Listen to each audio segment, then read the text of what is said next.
Hello and welcome to the Paletteful Packs YouTube channel. My name is Alice and today I have the August 2023 Paletteful Premier Pack here in front of me. So let's go ahead, open it up and see what's inside.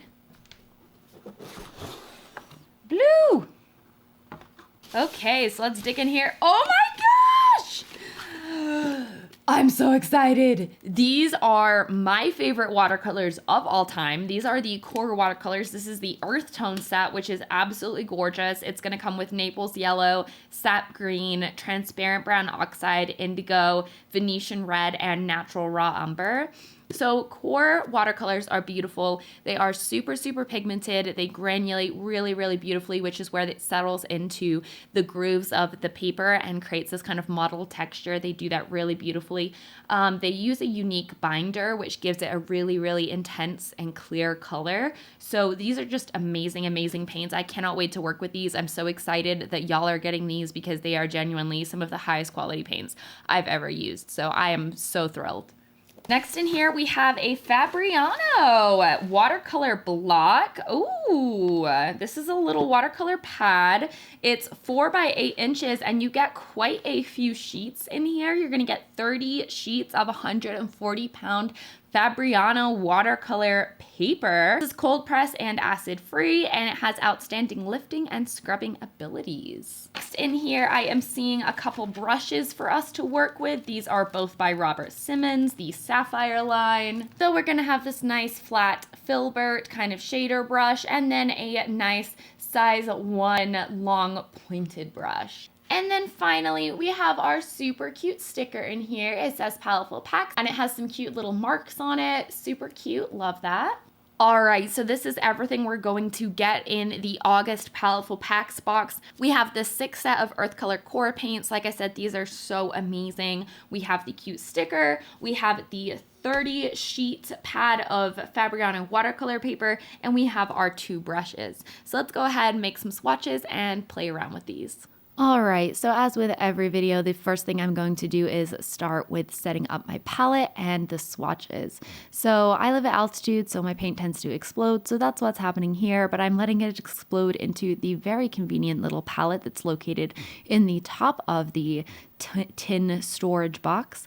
So I get all of that sorted, and then for my swatches, I wanted to do something a little funner, and this is a really nice way to play around with your paints. What I do is I start by creating some circles in the amount of colors that we have on the page just using water. Then I'm going to go in with my colors and I'm going to start dropping those colors into the center of these little like wet circles. And as you can see, it's going to bleed out, and I'm making sure that all the circles are touching so that the colors bleed out into the next circle and you got this really cool kind of smudgy like effect. And you do still see the original color kind of in the center of the circle. So that's how I decided to do my swatches. I think it came out really cool looking. This whole palette together is absolutely beautiful. It works really, really well together and it's perfect for landscape painting. So this is how my swatches came out, and going along with the landscape painting, I decided to do a landscape because this is a very like landscape inspired palette as well as paper size. So I wanted to start with an abstract essentially and then turn it into a landscape. So what I did was I sprayed the whole paper with water and then I started running the colors down the center of the page, just creating a line and throwing in colors wherever I felt like it. Then I used water to pull the colors up into little blooms and patterns and things like that, just so that it could flow up and down. So that's kind of how I started, and it took a little bit of time, but this part was very, very therapeutic and very relaxing, just dropping the colors in and letting them kind of bleed in certain areas and blend into one another. And I was really happy with how this came out. You could definitely use this as a basis for an abstract piece as well as a landscape. And you could play around with adding more details later and pulling it into more of an abstract composition. But because the colors were so landscapey, once it was dry, I looked at it and I was like, I think this is a landscape. So that's the direction I went in. Still adding in some little dots of color, just adding in some bright red and seeing how that looks, and smudging out a couple other things, throwing on a little bit of water for some texture. And this is what it looks like when it's dry. So after it's dry, this is where I'm going to start defining the little areas that are going to make this a landscape. I'm seeing a really big bush or clump of trees over here in this green smudgy area. So I'm starting with some dark green and then blending in some of that dark blue to create this little clump of bushes and trees. Then over on the left, I'm seeing a large kind of red rock. So I'm going to paint that in using a mixture of the reddish brown and the brown, and then add in some of that blue to add in some shading and push it back into the background. Over on the right, I am definitely seeing a tree in this little bloom, this red bloom. And then I'm seeing a couple little thickets of some taller trees and some shorter trees over here on the right in blue and red. So I'm establishing the basis of those trunks and a little bit of branches. And then I added in one over on the left side as well, just to balance out how many heavier trees we had on the right. I'm using the flat brush for all of this so far, and I'm just using the side of it to stipple on some kind of leaf areas.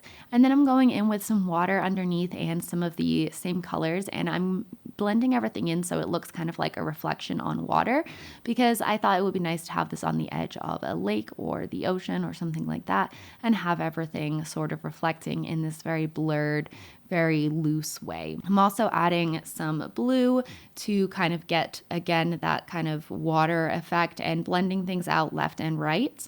And then I'm going to go in with a detail brush to add in some fine little details to really bring this scene to life. I'm adding in some smaller branches to the trees and then adding in the foliage, just using small little stippling motions. I'm also going ahead and reestablishing the shadows down at the bottom, or the reflections rather, so that they look more defined and are more visible. Also going over onto the tree on the left and filling that out a little bit more and getting that reflection as well. So if you want to do something like this, it's really fun and easy. You just let the abstract composition guide you in how you're creating your landscape. I love starting landscapes with something like this because it really takes a lot of the stress out of what it's going to look like and how you're going to compose it. When you start with these like loose blobs, you can really start to look into the painting and see what shapes are coming out and what composition it wants to be in. So that is basically my painting. I think it came out super cute. It's very simple, but I really enjoyed painting it and found it very relaxing.